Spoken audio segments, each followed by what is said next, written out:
नमस्कार जी। कोटड़ा क्षेत्र में राज्य सरकार द्वारा बजट घोषणा की गई, जिसमें कोटड़ा में चक सांडमारिया व बुजा नाका बांध बनाया जा रहा है, जहां बांध को लेकर ग्रामीणों में विस्थापित होने का भय है, जिसको लेकर ग्रामीण जन आंदोलनरत है। उसके बारे में आपका सर क्या कहना है? बिल्कुल आपने सही कहा कि राजस्थान सरकार की मंशा है कि यहाँ जो पानी है इसको डाइवर्ट करके और जोधपुर ले जाकर जोधपुर और पाली उधर पानी पेयजल सुविधा के लिए पानी पहुँचाना। इस बार 21-22 के बजट में मुख्यमंत्री ने घोषणा की कि सांडमारिया और बूझ का नाका ये दो बांध बना करके पानी जोधपुर और पाली को दिया जाएगा। मैंने विधानसभा में खड़े होकर के मैंने कहा कि आप वहाँ का पानी पाली और जोधपुर को दोगे और वहाँ के लोग विस्थापित होंगे, उनका पुनर्वास की क्या व्यवस्था होगी। यहाँ के लोग कम से कम 4 पंचायत के सांडमारिया में, ऐसे ही भूज का नाका में भी 4 पंचायत लगभग प्रभावित होती हैं। काफ़ी लोग हैं जो सैकड़ों की संख्या में विस्थापन होगा। कहीं पर भी 1 इंच भी जमीन नहीं है जहाँ पे उनका पुनर्वास हो सकता है। हम सब लोगों का विरोध है कि भाई एक बूंद का फायदा कोटड़ा तहसील को नहीं और पानी आप जोधपुर को और पाली को पिलाओगे, ये अन्याय बर्दाश्त नहीं करेंगे। और इस बांध के लिए जनता में आक्रोश है ही है और हम जनता के साथ पूरे तन मन और धन से उनके साथ में हैं और किसी भी कीमत पर बांध न बने, ऐसा हम सबका प्रयास रहेगा। और आंदोलन को जितनी गति देनी होगी उतनी गति देंगे, जितनी धार देनी उतनी धार देंगे। अभी जो इतनी बार संघर्ष हुए, हम सब लोगों ने मिलकर के यही कहा कि भाई हमको एक होकर के सबको इस लड़ाई को लड़ना है। और निश्चित रूप से हमने सबने ये तय किया कि भाई ये राजनीति, लेकिन इस बांध की लड़ाई की बांधों की लड़ाई को लेकर के एक संघर्ष समिति बनाई जाए।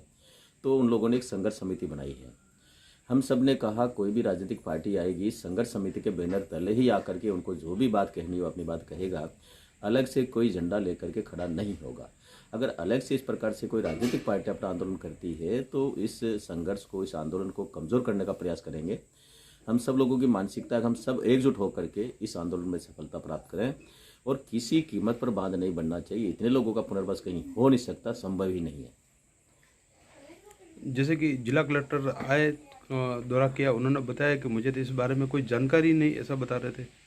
ये बिल्कुल मिथ्या है, क्योंकि कलेक्टर को अगर जानकारी नहीं तो जानकारी किसको होगी। कलेक्टर इस ज़िले का मालिक है और एक एक चीज़ की उनको जानकारी होती है और राजस्व डिपार्टमेंट से भी जुड़ा हुआ मामला है, तो कलेक्टर को जानकारी किसको जानकारी नहीं। वो केवल गुमराह कर रहे हैं।